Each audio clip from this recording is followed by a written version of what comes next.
할렐루야. 오늘도 우리의 찬양과 기도와 예배를 받으시는 하나님께 영광의 박수 올려드리겠습니다.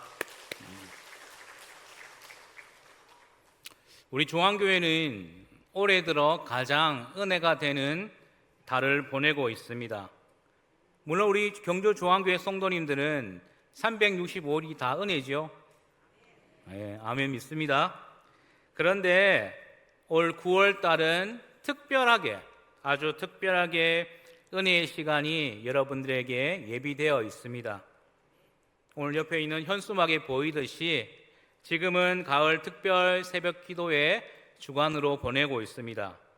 그리고 이어서 가을 부흥 사경회, 그리고 현수막에는 기록되어 있지 않지만 오는 주일에 본교회에서 행해지는 경주시 성시와 영적 대각성 성회, 14일 주일에 아가페 합창단 정기 연주회, 21일 주일에 초청 간증 집회, 28일 주일에 112 전도 축제 선포식까지 믿음의 눈으로 본다면 이것은 단순히 사람의 계획이 아니라 여러분들을 향한 삼위일체 하나님의 놀라우신 은혜라고 볼 수가 있습니다. 창조주 하나님께서 이 충요 지역에 정말 아무것도 없었던 이 충요 땅에 이 자리에 경주 중앙교회를 다시 세우셨습니다. 구원자 예수님께서 자신으로 말미암아 구원받은 백성들, 곧 여러분들을 이곳 성전으로 모이게 하셨습니다. 보혜사 성령님, 우리의 인도자, 우리의 중보자 되신 성령님께서는 우리로 하여금 하나님께로 더 가까이 나아가게 하기 위해서 은혜의 자리, 은혜의 시간들을 예비해 두셨음을 믿습니다. 아멘. 특별 새벽 기도로부터 부흥 사경회, 영적 대각성 성회, 정기 연주회, 간증 집회, 전도 축제 선포식까지 이런 상황을 야구에서는 뭐라고 표현하는지 아십니까? 야구에서는 이러한 상황을 놓고 이렇게 표현합니다. 한 타선도 걸을 타선이 없다라고 표현합니다. 9회 말 1점 차 상황인데 상대 타자가 3번, 4번, 5번, 6번 핵심 탁선이라는 거죠. 그것처럼 우리가 믿음의 눈을 놓고 본다면 단 한 자리라도 피해갈 수 없는, 걸을 수 없는 은혜의 시간과 자리가 준비되어져 있는데요. 하지만 여기에 정말 중요한 것이 빠져 있습니다. 무엇이 빠져 있습니까? 무엇이 빠져 있겠습니까? 잘 모르시군요.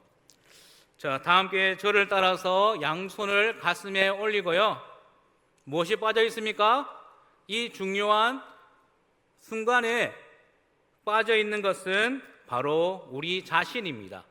바로 여러분들이 이 은혜의 자리에 있어야 된다는 겁니다. 저를 따라서 한번 고백하시겠습니다. 내가 영적 부흥의 주인공입니다. 아멘. 우리 좌우에 계신 분들과 함께 나눔하였으면 좋겠습니다. 우리가 영적 부흥의 주인공입니다. 꼭 주인공이 됩시다. 아멘. 네, 올 9월 달에 있을 모든 은혜의 자리에 한 분도 빠짐없이 그 은혜를 사모하며 그 은혜를 누릴 수 있는 9월 한 달이 되기를 간절히 소망합니다. 오늘 저는 야고보서 1장을 말씀으로 부족함이 없게 하려 함이라 라는 말씀의 제목으로 말씀을 나누고자 합니다. JTBC의 예능 방송 가운데 히든 싱어라는 프로그램이 있었습니다. 2012년부터 2022년까지 무려 10년 동안 방영된 프로그램인데요. 이 히든 싱어는 한국의 유명한 레전드 가수들과 함께 또 그 가수들의 레전드 팬들이 대결을 펼치는 프로그램입니다. 팬들이 원조 가수의 목소리, 말버릇, 모창, 생김새, 아주 작은 부분들까지 똑같이 모방하면서 이 블라인드 뒤에 숨어서 함께 노래를 부릅니다. 그러면 패널들이 누가 진짜인지 누가 가짜인지를 분별하여서 뽑는 거죠. 이 팬들이 얼마나 이 원조 가수를 사랑했는지 정말 똑같이 부릅니다. 목소리 하나, 톤 하나 틀림없이 똑같이 부르는 모습을 보게 됩니다. 심지어는 팬들과의 대결을 하는 원조 가수가 탈락이 되는 그러한 장면도 보게 되었습니다.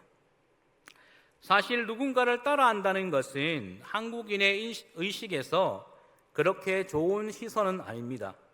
특히 아이디어 표절, 논문 표절, 음원 표절 등은 저작권 침해 등은 지금도 많은 이슈가 되어 나타나고 있습니다. 하지만 하나님의 가르침에서 이 모방, 표절은 어떠합니까? 하나님은 성경 가운데 오히려 그리스도를 본받으라라고 가르쳐 주고 있습니다. 그리스도를 표절하라. 그의 생각과 행동과 의지를 모방하라라고 가르치고 있습니다. 고린도전서 11장 1절 말씀을 우리 자막을 통해 한번 다 같이 봉독하도록 하겠습니다. 내가 그리스도를 본받는 자가 된 것 같이 너희는 나를 본받는 자가 되라. 아멘. 에베소서 5장 1절 말씀입니다. 그러므로 사랑을 받는 자녀같이 너희는 하나님을 본받는 자가 되고, 아멘. 빌립보서 2장 5절 말씀입니다. 너희 안에 이 마음을 품으라. 곧 그리스도 예수의 마음이니. 아멘. 신앙은 본이 되신 예수님을 모방하는 것입니다. 물론 세상의 것을 모방하는 것과 그리스도를 모방하는 것에는 분명한 차이가 있을 것입니다. 무엇이 다르겠습니까? 바로 그리스도가 참 진리가 되신다는 거죠. 세상이 만들어낸 진리는 미완성된 진리입니다. 그래서 내가 만든 진리를 누군가 다시 가지고 가서 더 큰 진리를 만들어내는 것이 불안해서 저작권을 걸고 남들이 도용하지 못하게 막는 것입니다. 하지만 참 진리이신 예수님은 오히려 자신의 것을 감추는 것이 아니라 자신의 것을 드러내십니다. 너희가 아무리 노력해도 나보다 더 참 진리를 만들어낼 수 없다라는 예수님의 자신감입니다. 예수님은 이미 완성된 참 진리 되십니다. 바울이 고린도 교회 성도들에게 내가 그리스도를 본받는 자가 된 것 같이 너희는 나를 본받는 자가 되라라고 권면하는 모습을 한번 상상해 보시기 바랍니다. 그는 자신에 대하여 아주 큰 자신감과 확신에 찬 목소리로 권면했을 것입니다. 하나님은 이 시대의 성도들이 바울과 같이 믿음의 자신감과 확신이 충만하기를 기대하십니다. 그러므로 하나님의 형상으로 지음받은 우리는 원조 예수님의 제자가 되기 위해 죽을 힘을 다해 그분을 모방하는 히든 예수가 되어야 할 것입니다. 영원 사랑에 대한 거룩한 열심과 복음의 능력으로 원조 예수보다 더 원조다운 예수인의 삶을 살아가시는 여러분이 되기를 간절히 소망합니다. 그리스도를 본받는다는 것은 단순히 예수님의 외적인 행위를 흉내내는 것이 아닙니다. 그것은 곧 예수 그리스도의 성품과 삶, 그리고 사랑을 닮아가는 제자도의 과정입니다. 이 과정은 인간적인 노력만으로 가능한 것이 아니라 성령의 역사를 통해 우리 내면이 새롭게 변화되고 성숙해지는 길입니다. 따라서 본받음은 단순 모방이 아니라 그리스도의 마음이 우리 안에 뿌리 내리고 열매 맺는 것을 뜻한다는 것입니다. 우리가 인생을 살다 보면 뜻하지 않는 시험을 만날 때가 있습니다. 그리스도인이라고 해서 예외가 될 수는 없는 거죠. 또한 그리스도인이라고 해서 더 극심한 또는 덜 극심한 고난을 받는 것도 아닙니다. 인생의 고난과 시험은 신자와 불신자를 구분하여 찾아오지 않습니다. 그러나 다른 것이 있죠. 분명 고난과 시험은 구분 없이 찾아오나 신자와 불신자가 고난과 시험을 받아보는 태도는 다르다는 것입니다. 왜입니까? 우리의 본이 되신 그리스도께서 우리의 인생에 닥쳐온 고난과 시험에 대하여 나를 본받아 영적으로 승리하라라고 말씀하고 있기 때문입니다. 오늘 말씀에도 야고보 사도는 인생의 시험과 고난을 직면했을 때 어떻게 행동해야 되는지, 어떻게 승리해야 되는지를 말해주고 있는데요. 첫 번째로 온전히 기쁘게 여기라입니다. 두 번째로 너희 인내를 이루라입니다. 세 번째로 지혜를 구하라라고 말하고 있습니다. 오늘 본문 2절 말씀에 시험을 당하거든 온전히 기쁘게 여기라라고 말하고 있습니다. 야고보 사도는 시험이 주는 유익을 바라보고 시험이 찾아올 때 오히려 기뻐하라라고 권면하고 있습니다. 시험이 성도에게 주는 유익이 무엇이기에 우리는 시험 앞에, 고난 앞에 기뻐할 수가 있을까요? 이는 이어지는 3절 말씀에 믿음의 시련이 인내를 만들었기 때문입니다. 그래서 우리는 기뻐할 수 있습니다. 시험 자체는 결코 즐겁거나 좋은 것이 아닙니다. 그럼에도 시험을 믿음으로 견디어내면 그 결과는 인내라는 열매를 얻게 된다는 것입니다. 인내는 단순히 참는다라는 수동적인 것이 아닙니다. 믿음을 끝까지 지켜내는 적극적인 덕목입니다. 특별히 천국을 바라보며 살아가는 그리스도인들에게 인내는 없어서는 안 될 중요한 신앙의 자산이 됩니다. 성경은 이 인내가 저절로 생긴다라고 말하지 않습니다. 시험을 통하여서 믿음의 시련을 통과한 후에 주어지는 선물이다라고 말씀하고 있습니다. 결국 시험은 우리를 넘어뜨리기 위하여 주어지는 것이 아니라 우리 안에 더욱 견고한 믿음과 인내를 빚어내어 하나님의 사람으로 성숙하게 하려는 하나님의 섭리 속에 있는 것입니다. 4절 말씀에도 인내가 우리를 온전하고 구비하여 부족함이 없는 사람으로 빚어간다라고 말하고 있습니다. 이는 예수님을 닮아간다라는 것을 의미하고 있는데요. 히든 예수님을 닮은 모습은 구원받은 성도가 반드시 이루어 가야 하는 거룩한 목표입니다. 성도는 믿음의 시련을 통과하는 동안 예수님을 닮아가게 되어 있습니다. 그리스도인들에게 시련의 때는 그저 의미 없는 힘든기만 하는 시간이 아니라 바로 예수님을 닮아가는 예수님으로 성형되어지는 성숙과 인내의 시간이라는 것입니다. 과정은 힘들어도 열매는 달다라는 말이 있습니다. 그리고 하나님의 열매는 이런 고난의 시간을 지나야 더더욱 풍성하게 맺어지는 것입니다. 야고보 사도는 지혜가 부족한 자에게 하나님께 지혜를 구하라라고 권면하고 있습니다. 시험, 고난에 관하여 권면을 하다가 갑자기 지혜가 언급되는 이유가 무엇이겠습니까? 바로 이 지혜가 시험 중에 끝까지 우리를 인내하게 하는 중요한 역할을 하고 있기 때문입니다. 그래서 여기서 말하는 지혜는 나의 지혜가 아니라 오직 하나님의 지혜, 하나님의 지혜를 구하라라고 말씀하고 있는 겁니다. 5절 말씀에 너희 중에 누구든지 지혜가 부족하거든 모든 사람에게 후히 주시고 꾸짖지 아니하시는 하나님께 구하라 그리하면 주시리라 라고 말씀하고 있습니다. 야고보 사도는 고난 중에 찾아야 할 것을 말씀하고 있는데요. 고난 중에 찾아야 할 것은 바로 지혜라는 것입니다. 지혜와 영적 분별력을 갖게 해달라고 기도하라는 것입니다. 열왕기상 3장 9절 말씀에 솔로몬이 하나님께 구한 지혜가 무엇입니까?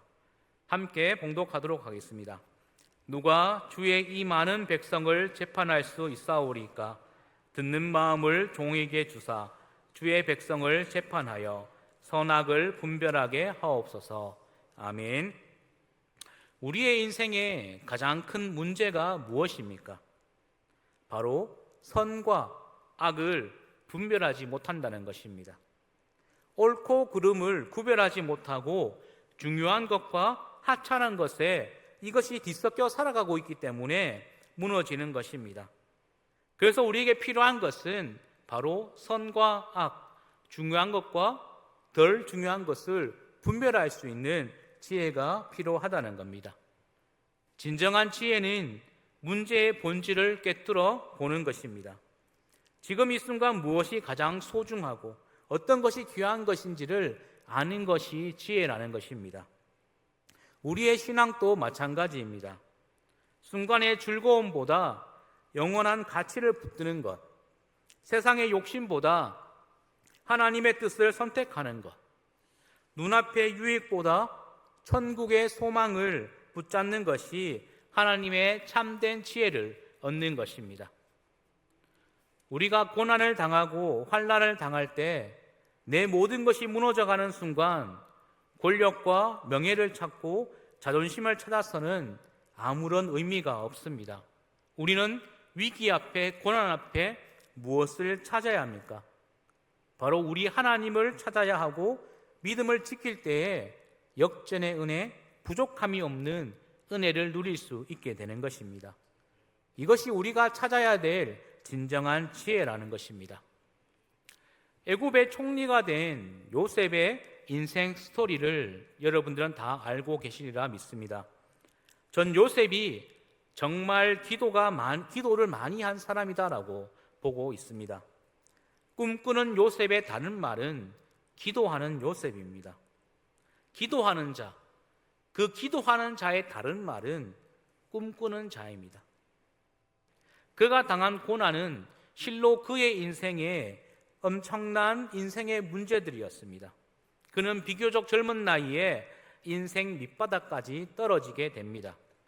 부모와 형제의 사랑을 잃어버렸고 삶의 터전을 잃어버렸습니다. 억울하게 누명을 쓰고 감옥살이를 하게 됩니다. 그야말로 자신의 인생을 잃어버린 것입니다. 하지만 그는 자신에게 가장 귀한 것을 잃지 않았습니다. 내 삶의 모든 것을 잃어버려도 단 한 가지만은 반드시 붙잡고 있었다는 겁니다. 좀 더 쉽게 말씀을 드리자면 가장 귀한 것을 붙잡고 절대 놓지 않았다는 겁니다. 내가 다른 것은 다 잃어버려도 이것만은 절대 놓지 않으리라. 그의 인생 밑바닥에 붙잡은 것이 무엇입니까? 바로 하나님의 지혜입니다. 7년 흉년의 시대를 알고 시세를 아는 지혜를 얻은 것입니다. 어려움이 왔을 때 적대 감정을 먼저 품는 것이 아니라 영적인 생각과 마음을 먼저 가졌다는 것입니다. 여러분, 성도는 믿음의 생각을 먼저 해야 합니다. 믿음의 눈을 가져야 한다는 것입니다. 몸이 먼저가 아니라 생각이 먼저입니다.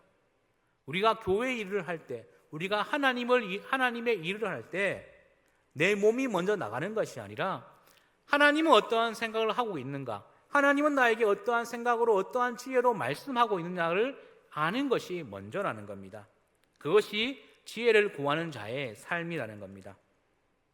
살아가는 성도님들 중에 고난을 당하고 어려움의 자리에 있으신 분들이 있습니까? 오늘 5절 말씀을 기억하시기 바랍니다.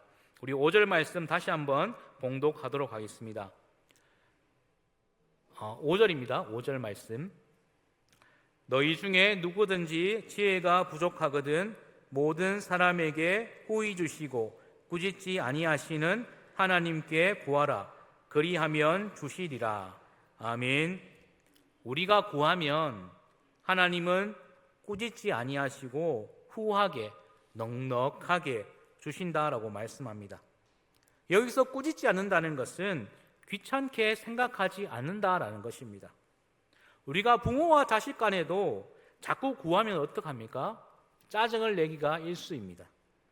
하지만 하나님은 우리가 몇십 번을, 몇백 번을 구한다 할지라도 짜증내지 않으시고 다 들으신다라고 말씀하고 있습니다. 그렇기 때문에 어려운 가운데 있는 성도님들은 그 어려움이 풀릴 때까지 하나님께 구하시기 바랍니다. 예수님의 친동생인 이 야고보 사도의 별명이 무엇인지 아십니까? 성경에는 기록되어져 있지 않지만 야고보 사도의 별명은 낙타 무릎입니다. 성경에는 직접 낙타 무릎이라는 표현이 나오고 있지 않지만 초대교회 교부들의 기록에 따르면 야고보는 항상 기도하는 사람이었습니다. 교부 유세비우스의 교회사에 보면 야고보는 기도에 전념하여 늘 성전에 들어가 민족의 죄를 위해 간구했다라고 말하고 있습니다. 매일을 무릎을 꿇고 기도하는 시간이 워낙 많다 보니까 야고보 사도의 무릎이 정말 굳어지고 굵어져서 마치 낙타의 무릎처럼 되었다고 해서 당시 사람들이 야고보 사도를 향해서 의인 야고보 혹은 낙타 무릎을 가진 사람이라고 불렀다라고 합니다. 야고보는 하나님께 기도하면 결과가 어떻게 되는지를 아는 자였습니다. 그래서 성도들에게 정말 자신감을 가지고 확신을 가지고 권면할 수 있는 것입니다. 내가 경험해 봤다는 거죠. 내가 기도했다는 것입니다. 병들었을 때 기도했고 고난당했을 때 기도했고 믿음이 연약해질 때 기도해 보니 하나님이 병을 고쳐주시고 고난을 이기게 하시고 굳건한 믿음을 주셨다. 그러니 너희도 나처럼 하나님께 구하면 받을 수 있다라고 권면하고 있는 것입니다. 사랑하는 중앙성도 여러분, 우리 함께 기도하기를 원합니다. 하나님이 우리로 하여금 기도하라라고 명하셨습니다. 기도를 통해 우리의 부족함이 없게 만들어 주시겠다라고 약속하셨기 때문입니다. 여러분들 삶 속에 이 기도의 불씨를 지펴낼 수 있는 귀한 하루하루의 삶이 되기를 간절히 소망합니다.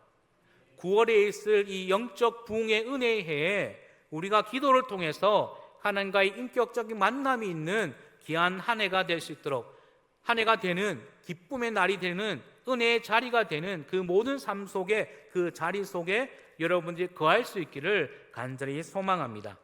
아멘. 그 6절과 8절 말씀, 우리의 마지막 절 말씀인데요, 다 같이 봉독하도록 하겠습니다. 오직 믿음으로 구하고 조금 더 의심하지 말라. 의심하는 자는 마치 바람에 밀려 요동하는 바다 물결 같으니 이런 사람은 무엇이든지 주께 얻기를 생각하지 말라. 두 마음을 품어 모든 일에 정함이 없는 자로다. 아멘. 인생에는 두 가지 유형이 있습니다. 수리형 인간과 정비형 인간이 있습니다. 무슨 말인지 아십니까?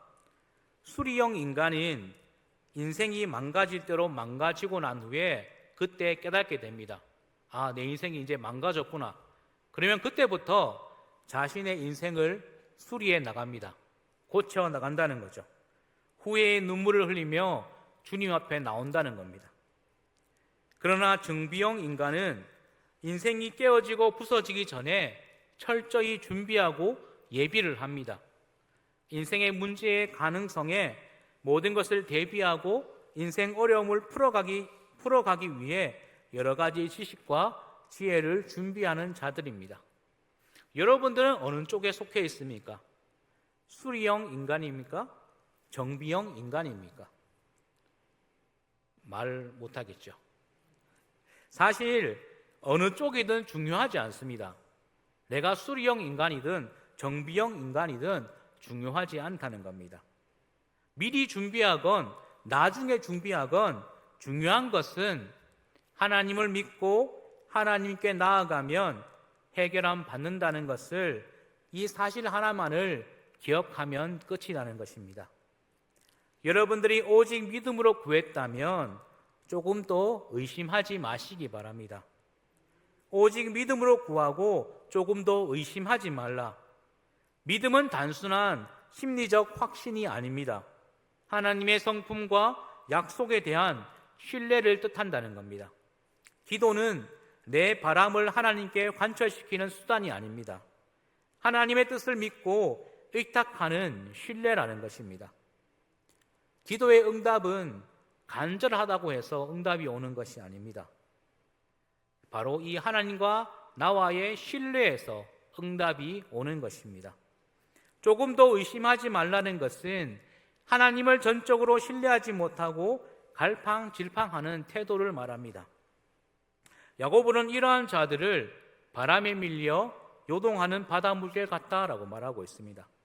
고대 유대인과 헬라인에게서 이 바다는 혼돈과 불안을 상징한다고 합니다.